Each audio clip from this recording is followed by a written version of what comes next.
In this lesson, we're going to go into the Relight tool and use that to actually light and have like an emission of light that actually reflects on the inside of this sign here, or this little hood, so that, obviously this is a television, light isn't being emitted. This is a very metallic reflective area, and we want to actually see that kind of light be emitted in this area. So we could have done this inside of Maya, but in this case, we're going to do it inside the 3D elements inside of Nuke. So with that said, I just want to also mention that I added a cloned motion blur node that I just took from here and brought it into the occlusion overall in between the break. Again, the occlusion path should have motion blur as well. And again, what I'm going to do is I'm going to take an offshoot of this CG render and just put it off to the side from the beauty pass here, like so. If you come over here to your little plugin here, which is a box, you want to do all plugins update so that you get all the plugins, and we're going to get a kind of a hidden node called the position to points. So now if you type in here, you should be able to see position to points geometry, and we'll throw that in, and I'm going to path into that, and it's going to ask for what is the surface points. We're going to tell it's the position pass that's coming down the pipe. Surface normals, we're going to put this to the normals. So I'll just come over here and let's do the normals pass, and if you put your viewer to it, you'll be brought into the 3D mode. I'm going to hit the letter F to frame. And you can see that this is basically a setup, and each point has been given a position pass inside the 3D space with these little points. Now the points really don't matter what they look like. They're only there for you to position the lights. You don't have to worry about how they look or whatever. Not much to them. So I'm going to add a scene node here and plug that in right here, and also I'll plug in the the position of points node there. And the camera is, we're going to grab the camera way back here. I talked about this before, this class content here. So I'm just going to grab this camera, and again, the reason why I'm not using this camera right here that I baked is because this is the camera I did a while back, and it's a camera that went through Maya, and I had to export this from Maya because I did a couple of rotation translation tweaks, put it in a group, and I had to rebake the actual camera itself inside of Maya because its position changed inside of Maya versus where it was inside of Nuke. So I'll just plug that in, and now you can see it lines up perfectly. If I go ahead and look through the camera itself and lock to it, and use my middle mouse scroll wheel to back up, and my middle mouse button click and hold to reframe this, you can see how everything is looking good. So this is giving me a three-dimensional blueprint of where everything is at. It does bog down a little bit as you kind of scrub through, so it's not like real time by no means. You can cache it and all, but I'm going to jump out of here and unlock from the camera, and we're going to create a couple of point lights. So I'm going to add a point light, and the minute you put a point light in your scene, you're going to see that the lighting information on here doesn't show up. So just be aware of that. I'm going to move this down and grab this little arrow here and plug this in. This point light is sort of like an omnidirectional light. You do have the option for a lot of other things here. I'm going to put this to a quadratic, or in this case a cubic fall off, which is a little bit harsher than the photoreal fall off, which is quadratic. And I'm going to take my scale down, and I'm going to take the intensity way down to something like 0.002. I'm going to bring this light up really close. Now you can see it's actually lighting that little demo. And again, we don't really have to worry about how this looks, but I'm just trying to use this to position the light.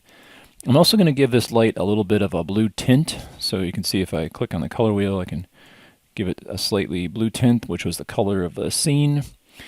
And with that, I can take this light, copy and paste it, and I will just drag this down to get this little arrow, plug that in, and I'll put this light over by this television screen. So I'll just pull this up and pull it over. So we're going to actually create like our own flickering light in our scene, which is going to be really, really cool.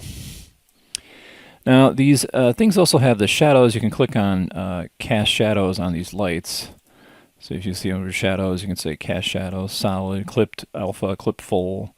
I'm just going to leave it to solid for now. And you can increase the samples if you wish on these. So just put that to samples to 2 or something like that. With that said, we can create the Relight tool. So again, the Relight tool is you're going to do capital R-E-L-I-G-H-T, and you'll see that it's going to be capital R and capital L. So I'm just going to click on that. It's going to ask for some inputs in here. It's going to ask for the color information.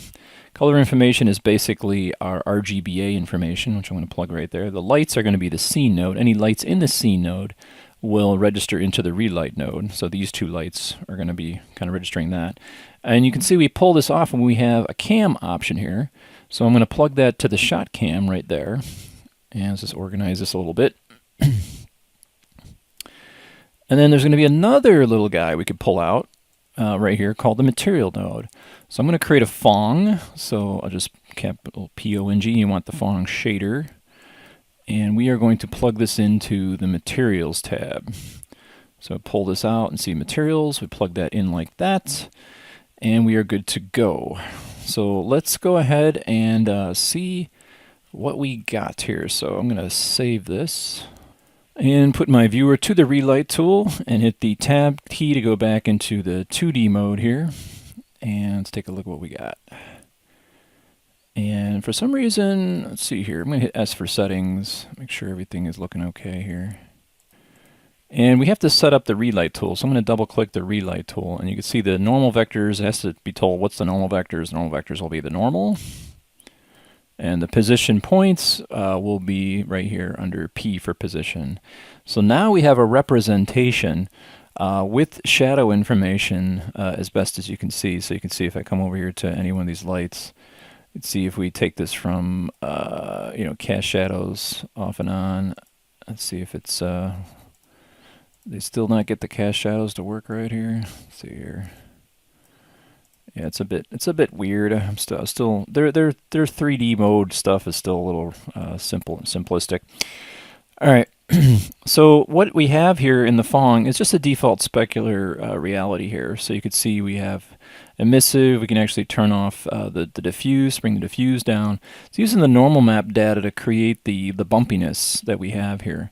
So the specular mid shininess, max shininess, you can kind of fiddle with this to give it the illusion like it's actually like how this would be reflective and so forth in here. So these areas are actually going to have an intensity of glowing depending on how you want to kind of intensify these a little bit. So you can see how they look here, and you can see the shiniest channel is luminance. You can try like blue channel average or whatever. So I'm just gonna put this to luminance here. And then the color information, again, it's not using the diffuse information, which you can use, so you don't have to worry about that. There is no emission unless you want it. In this case, we're kind of sticking with the specular. Again, you could introduce a little bit of diffuse to kind of fill in these areas, because the reality is the specularity is, you want to get everything to kind of glow in here. So you can play with all of these. I would keep the color grayscale, like you say, and then just play with these to almost just kind of imagine it as if it's basically how, you got to ask yourself, like, how would this look if this was flickering? Where would the light actually emit to? So it would probably emit over here and here. We do have a little bit of a hot spot right there. So again, it is what it is. So again, that's looking pretty good. And again, you can use whatever you want to, kind of omit certain areas. So this is where you got to put on your thinking cap and go, what can I use to, say, maybe cut out this area? Because maybe I don't want this area to glow because that's where the screen's at. And then I'll be like blinding out my scene if I actually take this and, fiddle around with it. So in order to do that, and by the way, I just wanted to mention that you can see how stair-step this is. Some people will actually change up the format and make this scene larger and then actually resample it down, because by default it always gives you this very stair-steppy kind of crunchy look. And you can go to the Relight tool. There really is no option in here for sampling. So one of the things you can do to kind of take care of this is if you can take a reformat node here. So I'll do a reformat node, and I'll plug that in right here. And you can actually take your resize height to a scale. You could scale that to maybe 3, okay? So if you take a look at the Relight tool, I'll put my viewer to it. You see if I put this to, let's go with 4 or whatever, you'll see how the samples, it's a lot, it's really starting to, take some time here. So I'm going to put this back to 4. And I think the harshness, actually I put this back to 2. So the resolution of the final relight has been doubled. So if we take a look at the relight here and we kind of look at the resolution, we're looking at 3840 by 2160 here. Okay. So if I disable that, you can see the sampling is actually better as we go along. Now the reason why we're getting such a hard stair step here is because this light is relatively intense. So I'm betting if I come to this point light here and come back to the information and start to take this to 0, 1 and grab this little 1 with my cursor and start dialing it down and dialing it back up. So I'll put this to 0.001. And I'll just grab it, use my middle mouse scroll wheel, bring it up, like that. I can also add a soften node at the end of this. So you can see I can soften this up a little bit. Let's give it it softens up the edge just a little bit as we kind of do this. Let me grab that other light. So this was, I think this is the light we're looking for, right? Yeah, so I'll disable that. Go to the point light here, take the intensity, put this to a 0, 1. And I'm just going to probably do something like that. There we go. So what happens in this reformat node is it's being reconformed down, or it's been scaled up. Basically, this is how you add a higher sample rate. You create a higher resolution render. Then from the Relight tool after this, we can go ahead and do another reformat node.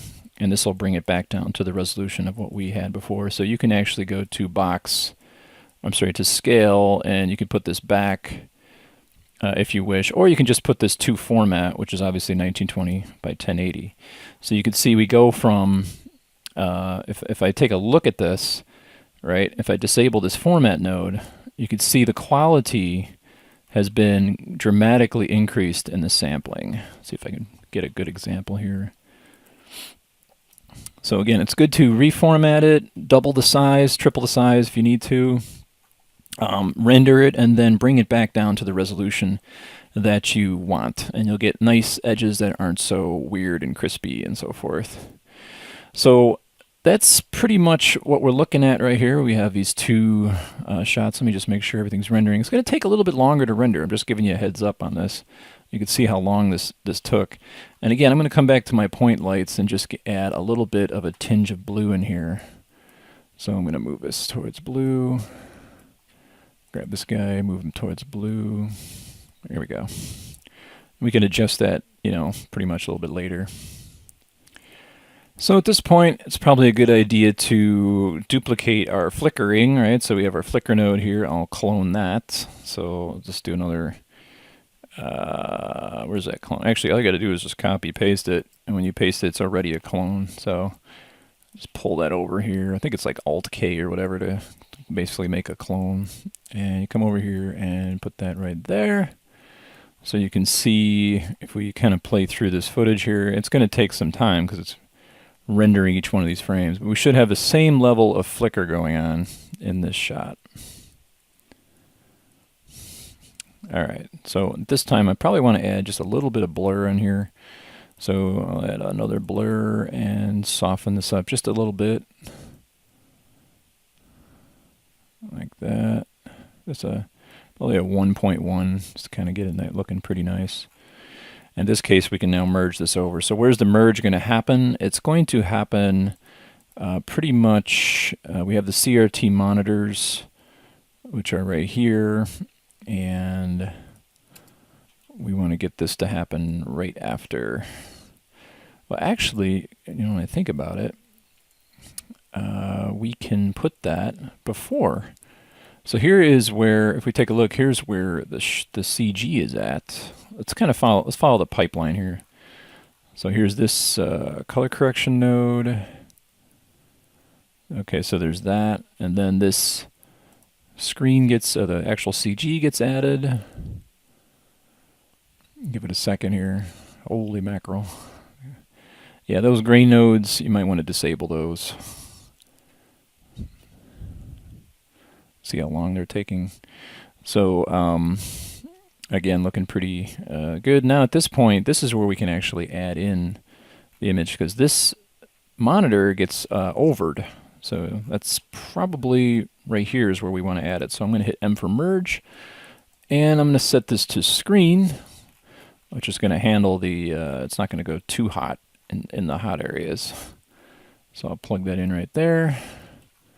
And we can put our viewer to it, so there you can see we have the intensity of the color going in. Let me just put this, hold on, control, send out a little hotspot. Probably want to take this stuff here, make a backdrop, and we'll call this CG, or it's like CG lights or Relight tool. Relight flashes from TVs. There we go. Keeping it nice and simple. And then from there, the screens are added. So you can see I just kind of, it's overed. So you won't see this bright spot multiply into or be added into the actual LCD screen. But here's the problem. We do have this screen set at a half transparency, so that's definitely going to show us that little highlight back there. Yeah, there it is. So obviously this is way too intense for what we need, and we still have that kind of bright highlight in there. So you got to start thinking about this. If I come back here, I have this. How can I erase this area here? How can I kind of cut that out as a mask? Well, if you recall, in the CRT monitors here, we actually have an alpha cutout right here, right?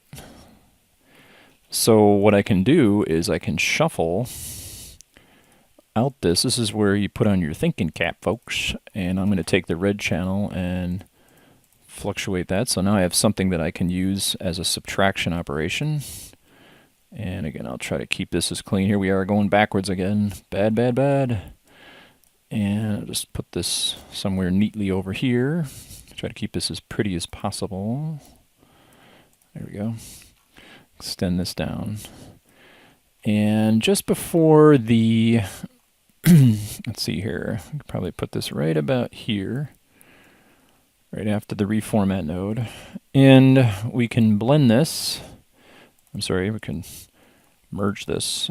I'm still in Substance Painter, Substance Designer land. So there's the merge itself. I could put this on here. And there's a couple operations that we can take a look at. I like to just go through them. A good way to learn the operations is physically move through them and see what you get. So here's from. From is a nice one here. We can pull from that. What else we got? Looks like we can just use from, I guess. Oop, there we go. So there's from. And we have in, mask. Yeah, let's keep going. Overlay plus screen, soft, stencil, under. So let's take the from option.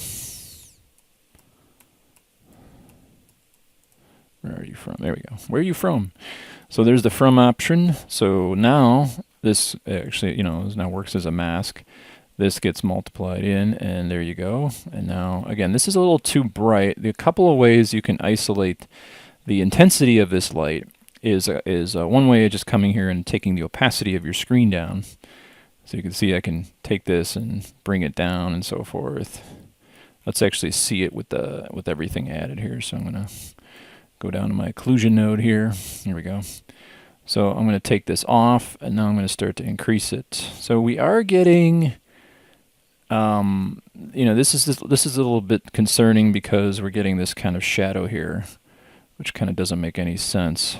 Because this TV should be kind of large here, so it is what it is. See if we can kind of, and I probably just want to have a little bit of influence in here, just a little bit, not a lot. So you can see that if I turn this off and on, disable, re-enable, re-enable, so I could pretend as if, actually not that guy. Where are you at? Put this light over here. Here it is. And you can see this is like a flickering on and off screen thing, right? So that's the subtle little light effect that I want to get. And then I can come back here and adjust my lights. So again, I can pretty much start at the Relight tool here. Actually, let's start past the shuffle here and just see if I need to move my lights around. I could take this intensity and play with it a little bit. Again, I can take the lights and maybe back them away from the actual scene here. Let's take a look here. So this might be a little bit too close to the screen. This might be a little too close to the screen, maybe a little bit like that. It's a little bit too much. So I'll put my viewer back. That way I don't get that bright highlight in there. And now I could probably bring my screen information back and brighten it up a little bit. Oops, wrong screen. Keep doing the wrong screen here. Come back up here. It is. Probably good to label these, right? All right, so there we go. So, you know, pick your poison as far as how bright you want that to be. And that should do it. Let's see. And I'm kind of thinking that I could take this shuffle node and add a erode to this. So I could take an erode. Actually, let's take just a regular erode fast. And erode fast will dilate all the channels. So I'm going to take this, put that in there, and let's take a look. If I take this dilate and pull it back and forth, you can see I can now change the screens themselves. And that might help a little bit in regards to affecting the lighting here. So let's kind of fix this a little bit, make this look nice. Give it a little bit of breathing room. Got to get some breathing room there. There we go. And I'll just extend this over. Let's take a look at what we're getting. So I'll put my viewer to it. Actually, let's go all the way to the end of the pipeline here. And, oops, spacebar. And come back to my little dilation goodie tool here. And now we can kind of fill in that shadow area by playing with this dilate. There we go. So you see how the shadow, get really close here, you can see how I'm kind of allowing the reflections to affect that area right there. So it's looking good. Now I can probably increase my light intensities if I wish, or come up here and bump up my screen. Am I working on the right screen? Yes. Okay. Probably a good idea to label this just as well. So this is like screen flashes. That way I can see what this is. So I can come over here. I can increase this now. There we go. So now I have a more heavy influence here. One of the things you'll notice is that this shader, if you take a look at it, if you take a look at the Fong here, right, there's no real identity in the specular output. So another thing you can do is grab from this beauty pass the specular pass. You can see I have this specular pass here. Let me just move this down a little bit. And I can take this and kind of make this a subtraction as well here. So again, I'll make a little dot node here. Make a dot node to kind of pull this out nice and quietly. And we can take this, and you know, we've been doing all this craziness here with froms and all this, right? So what I can do is take this, do another merge node, and see if we can start taking this and doing another, maybe we'll do another from. So we'll do a from here. So we go from this to this, see that? And I'm not liking that, so let's try multiply. Let's try a couple things. So we got multiply, and trying to break that up a little bit. So just play around here. Let's see here.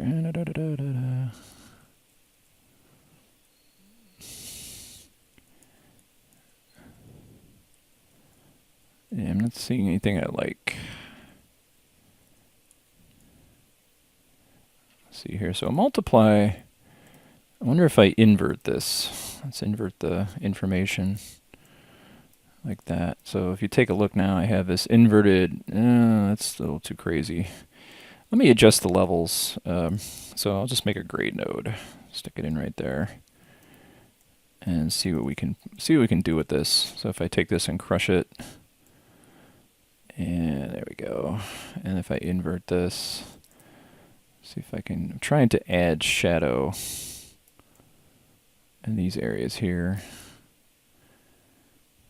I'm trying to break up that area. And again, probably take this and do a saturation node and take that, bring the saturation down. There we go. So now I have something that I can kind of add into this and break it up. In this case, the multiplication is just like kind of working it out. So let me do from, see if I could do a from here. And Yeah, it's not working. Let's try a couple other operations here. So here's the inversion here. So the black areas are there, and if we take this and we do multiply, it's a little bit too intense. So if I come back to this grade node and maybe, and I want to be careful here.